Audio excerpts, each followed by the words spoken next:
Not into this new year, new me stuff. 2020 me is still trying to shoot her shot, you know what I'm saying?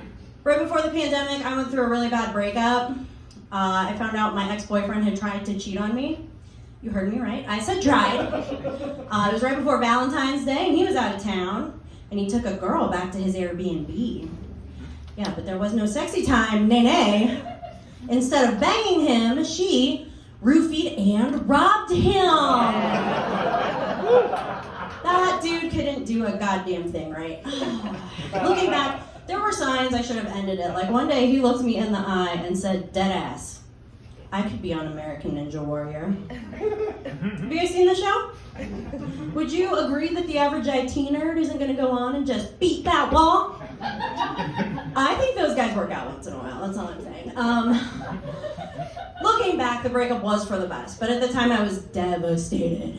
I was doing jokes about how I felt like the world was ending and the apocalypse was coming, and then the pandemic started. I'd like to take this opportunity to apologize to each and every one of you for putting that energy out into the universe. If you need someone to blame for the pandemic, his name is Dan. He tells lies. I'm gonna share some good news. Recently, I am done with therapy, you guys.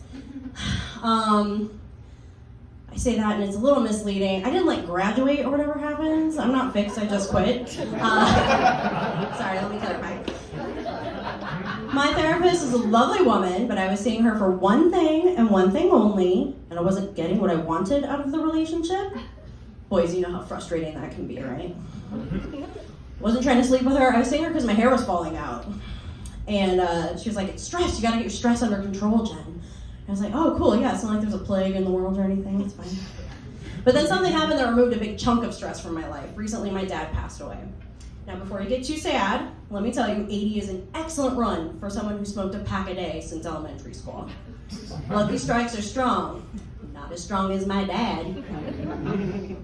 But taking care of him at the end, it was stressful, and I wondered, why don't we warn people about this stage in life, caring for our parents? We only warn people about puberty? Acne, tampons, condoms, that ain't shit. At some point, you're gonna have to pack up all of your dad's pornography and move it to the studio apartment at the retirement community you pay for. Someone should warn you, you're welcome. Also, his memory was starting to go, and in a way, good for him. If I could forget the last 2 years, I would too, fuck it, they sucked. I wanted him to be in assisted living, but he was like, I'd rather be on the street than in a home. Well, you're on oxygen, so pump the brakes, tough guy.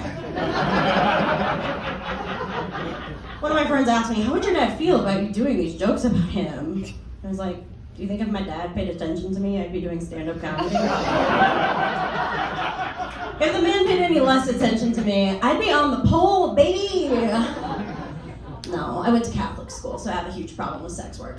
And that problem is cellulite. It's a real mess. Anyway, when my dad left us for the great titty bar in the sky, my hair found the will to cling to my head again. So I told my therapist, we did it, we're done, right? She's like, no, your dad just died. I want to see you once a week for a while, Jen. And I was like, oh, thirsty baby girl, no thank you. I'm gonna hang out with you more than I hang out with my boyfriend. Come on. But I learned some stuff from her, really. I have a lot of what I would call quirks from growing up poor. I'm afraid of having big bills to pay, like a mortgage payment or a car payment, so I don't own anything. That way I can afford to shop at Hot Topic and collect Legos. Real grown-up shit. She said, Jen, that's not a quirk, that's a trauma response. Fascinating. She also taught me the term intrusive thought, which is like the mean little voice in my head. And I experience that a lot in public when I see someone behaving really badly, cursing out a cashier, whining at a waiter, because the light will gleam off of their wedding band, and I'm like, oh my god, even that guy's married? The little voice is like, that's right, Jen, there's someone for everyone, except for you. Sometimes if I look in the mirror too long, the little voice is like, you gain weight, your boyfriend's gonna dump you. I don't think he would, but there's gotta be a line at which a dude's Ford Focus starts to look so much like an F-150 that he's like, hey, That's not the car I bought. But remember now, he's a good dude. I don't think he would dump me, but I'm trying to lose weight, and it's hard when you're an emotional eater like me. I eat when I'm happy, I eat when I'm stressed, I eat when I'm awake, and I try to work out, but it's true what they say, you can't out-exercise a bad childhood, and it's rough. Anyway, my boyfriend, thank God I'm not online dating anymore. Ooh, I tried that long enough to get ghosted, get gaslighted, and get a restraining order. Like a real modern single lady, you guys. This last guy I dated, it was rough. We met on Facebook, we had a Zoom date, and I'm just gonna say, Zoom needs to go back to being just for work. Not for dating, happy hour, God forbid, sexy time. That's just a young man's game, okay? I am 39. If I take my bra off on camera, these boobies are sagging right out of frame, babe. It's a bad look, and it's all about looks online. I look like a Cabbage Patch doll that's seen some shit. It's not exactly a thirst trap, you know what I mean? Anyway, this guy, we met up in real life, we hung out for 3 days in a row. And on that third day, he said, I love you. Yeah, I don't care how much you love a rom-com, that's suspicious, right? Yeah. So what happened was we were day drinking because of COVID, and I took a little whiskey nap, as a lady does. And when I woke up is when he said it.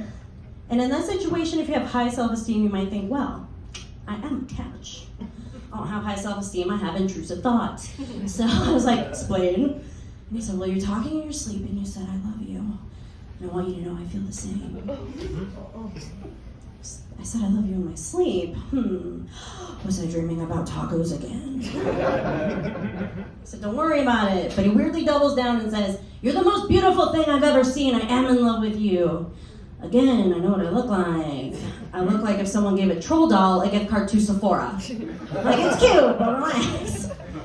So I offered him some water, and he became enraged, because that's very rude apparently, and he screams in my face, oh, so you're just a lying bitch then? No one calls this bitch a bitch except this bitch.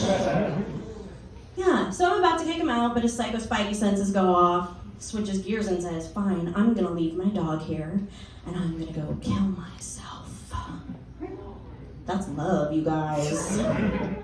Unlike some people, I don't think I know anyone very well after 3 days, so I talked him into like settling down, sleeping it off, and as he's drifting off to sleep, he has the nerve to say to me, could you just please not tell anyone about this? It didn't feel like the right time to remind him that I do stand-up comedy. Because I'm going to tell y'all about this, I'm going to tell y'all about this, I'm going to tell everyone about this until I die. All right, thanks team, that is my time. Have a great night.